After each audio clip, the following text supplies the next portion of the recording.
I want to acknowledge the traditional owners of the land on which we meet and their elders past, present and future, and welcome and thank any Aboriginal and Torres Strait Islander people that we have here with us tonight. So I just want to begin by quoting Guardian journalist Bridget Delaney, who captured some of the shock and pain of the recent catastrophe in an article in that newspaper. Bridget writes, "It's the first summer of this new decade. Welcome.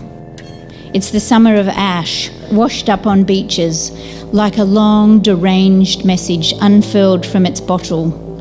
It's been the summer of 1 billion animals killed by flames and starvation, collapsed biospheres, charred forests, epic dust storms, hailstones and racing clouds carrying fire. Obstetricians have tweeted about delivering babies in smoke-filled operating theatres. One woman died after stepping off the plane into the smoky air in Canberra. Many other deaths and injuries and suffering will go unrecorded." So the greatest risk to humanity at the moment and to society is failure to act on climate change, and the strongest link there will be through extreme weather. Of course, this actually impacts on involuntary migration, on governance failures, on social instability, food crises, human-made environmental disasters, failure of urban planning. All this is interconnected. I'm Victoria's Chief Health Officer. I have said to my colleagues across the country that if Chief Health Officers were invented today, they would really be spending most of their time on climate change and its health effects, because it does genuinely represent an existential threat to our health and well-being, and the heat wave is really an example par excellence. The 374 excess deaths that occurred in 4 days of extreme heat in 2009, almost twice as much as those who died in the Black Saturday bushfires. And one of the challenges in communicating climate change as an existential threat to health is making it real for people, having that emotional connection. 374 is a number. My challenge is that I can't tell you who those 374 people are, but they're still real lives because they cause out-of-hospital cardiac arrests, stroke, people found deceased at home, and people who've collapsed and died on the way to hospital. We don't know that they were individually caused by climate change, but we do know that estimated excess deaths are extremely significant. About 3 or 4 years ago, I wrote a book, one of the stories, and that was about a little old lady called Ruby who visited my emergency department leading into the heatwave event in Melbourne back in 2014. Feisty 93-year-old lady lived at home in a red brick house in Brunswick with no ventilation, but she had water in the fridge, she had neighbours next door, and she had the air conditioning that she could sit by and keep her cool. Sadly, 2 days later, Ruby turned up in renal failure, unconscious, and subsequently died in our emergency department because the neighbours were away. The air conditioning didn't work, and that red brick house just kept getting hotter and hotter and hotter, and she basically, it was like an oven. And at that time, the World Health Organisation had declared that climate change is the fifth horseman of the apocalypse and encouraged doctors to speak up about illness caused by climate change. So 2019 was the world's hottest, and it's accelerating. Key point here from a health perspective is that if we could keep the warming, if we could limit it to 1.5 degrees instead of 2 degrees above warning, that would effectively protect 420 million people from being exposed to severe and lethal heat waves.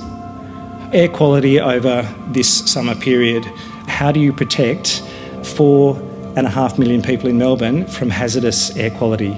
You can ask people to temporarily relocate, maybe wear masks, stay inside, but it's an existential risk because millions of people are exposed and there is no known safe level of particulate matter. So even at a moderate air quality level, let alone high or very high or hazardous, there are impacts on health, and that includes modelled excess deaths for all of those days. There are two important organs in the thorax, the right lung and the left lung, and I'm an advocate for both of them. This is the largest study of mortality that's been performed in 63 million American older people, and the correlation is the more pollution, the more mortality.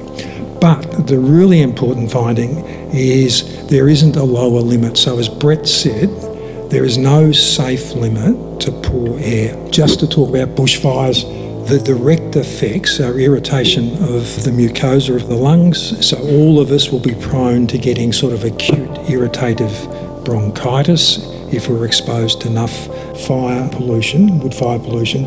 If we happen to have asthma, COPD or bronchiectasis, we're more likely to get an exacerbation and end up in hospital. And it's unclear what happens with chronic exposure. Those pictures are actually from the lungs of smokers, but exactly the same changes occur in people who live in huts that are heated by wood fire and in whom they also use wood fire for cooking. So it's likely that if we were exposed to long-term wood fire smoke, we'd get those changes.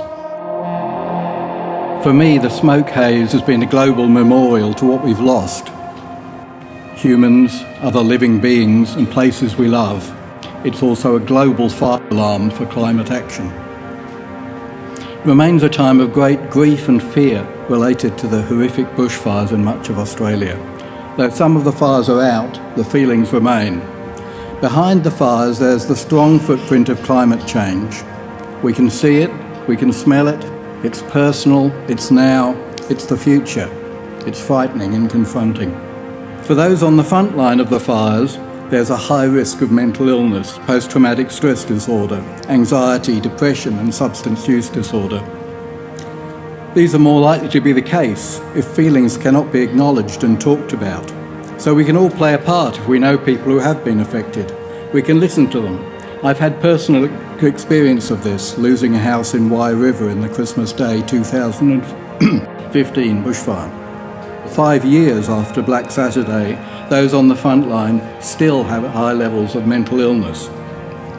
These types of problems occur in all acute climate-related weather events. On the other hand, more chronic problems, such as drought, are also likely to cause depression and, as mentioned before, suicide. When you look at the suicide epidemic in rural and regional Victoria, out of the fires, out of the drought, and the impacts on the economy and people's financial viability, suicide might be one of the greatest health impacts that we see in the short to medium term. We can make a difference. We should try to make a difference. Taking real climate mitigation action is not only vital for the planet, but also for our mental health. If we are to first do no harm, the doctors, nurses, other healthcare providers must be the strongest, loudest and most influential advocates for climate change action. We need to get over our sense of insignificance. We can be the solution, we need to be the solution, and we are the solution.